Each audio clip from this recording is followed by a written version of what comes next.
அஸ்ஸலாமு அலைக்கும். அனஸ் பின் சீரின் ரஹிமஹுல்லாஹ் அவர்கள் கூறியதாவது, நான் இப்னு உமர் ரலியல்லாஹு அன்ஹு அவர்களிடம் சுபுகுக்கு முன்னுள்ள 2 ரக்காத் சுன்னத் தொழுகைகளில் நான் நீண்ட அத்தியாயங்களை ஓதலாமா என்று கேட்டேன்.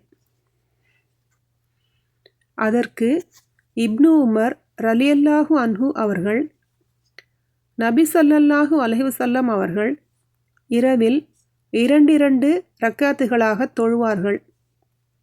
ஒரு ரக்காத்து தொழுது முன்னர் தொழுதவற்றை ஒற்றையாக ஆக்குவார்கள்.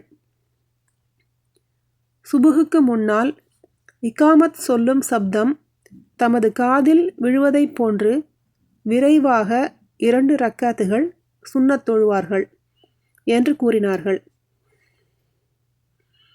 இதன் அறிவிப்பாளர்களில் ஒருவரான ஹம்மாத் பின் ஸைத் ரஹிமஹுல்லாஹ் அவர்கள் கூறுகிறார்கள், அதாவது சுபுகுடைய சுன்னத்தில் நீண்ட அத்தியாயங்களை ஓதிக்கொண்டிராமல் விரைவாக தொழுவார்கள்.